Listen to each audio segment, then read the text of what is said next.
Complex PTSD seems to have reached epidemic proportions in silent anguish. cPTSD, for the lack of a more suitable and also agreed upon term, is a multidimensional, multi-layered psychic derangement which certainly causes psychological complications, physiological ailments, social disconnectedness, and often financial crisis. Post-traumatic stress disorder implies that the traumatic event is in the past. In contrast, cPTSD, in cPTSD, the trauma is clearly ongoing and current. The cumulative effect of past and recent traumas repeatedly derails the person suffering from cPTSD by sneaking up on her in several forms, including as traumatic emotional flashbacks. Trauma that occurred in the pre-verbal stage of her life lacks visual component, unfortunately, or perhaps fortunately.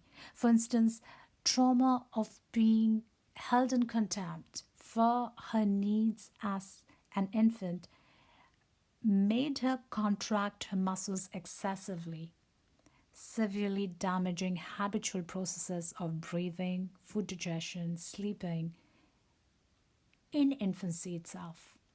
Apathy or neglect later in life too will impact her physiological processes similarly. It is quite obvious that trauma in the form of data is lodged in her nervous system, probably waiting to be crunched into non-existence.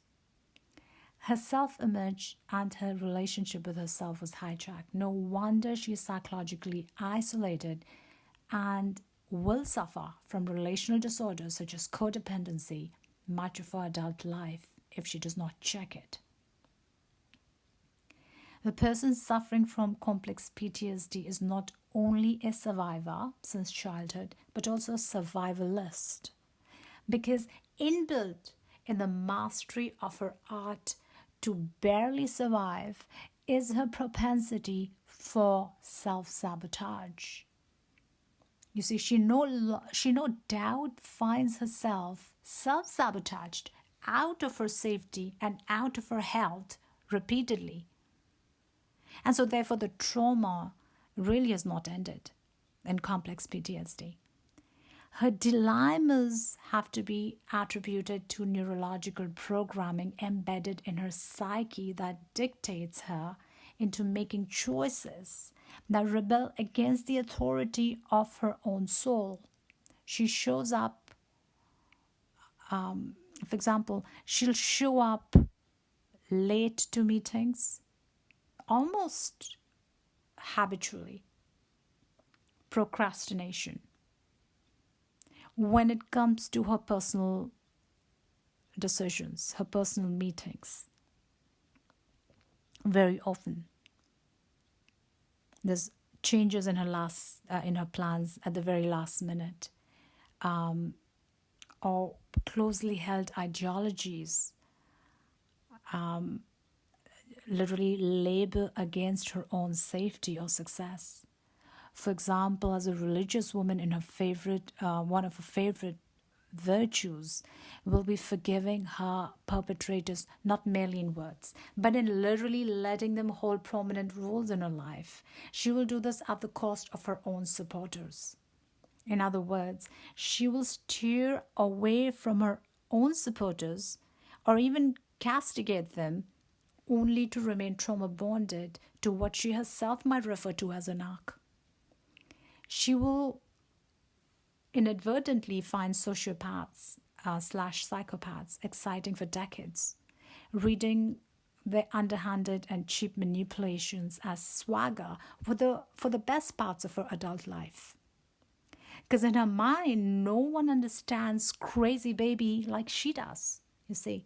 Essentially, she needs to be informed. She's a sort of adorable darling that is worth saving from herself, even though she might come across as being arrogant and emotionally self-sufficient, independent woman, depending on where she is in her relational disorders trajectory when you meet her. So people she commits to protecting are usually extremely fortunate. It is herself she neglects in accordance with her childhood programming. She can be brilliant at her work, but it's her personal life that keeps getting derailed. That's what needs attention. You see, I think this is worth spreading awareness about. I think that it's the need of the hour. It's so global in its impact.